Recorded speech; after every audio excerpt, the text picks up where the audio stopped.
Begin by measuring the center point of the window frame. Mark the center and both sides for accurate alignment. Clean the surface of the window frame to ensure it's free from dust and debris. Remove the backing from the hook side of the hook and loop tape on the top of the shades. Carefully apply the hook side tape to the clean, dry surface of the window frame.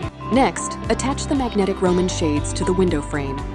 Align the bottom crossbar of the Roman shades with the center of the window and clip it securely in place. Ensure the clip is perfectly centered. Use the clip as a handle to gently raise or lower the shades.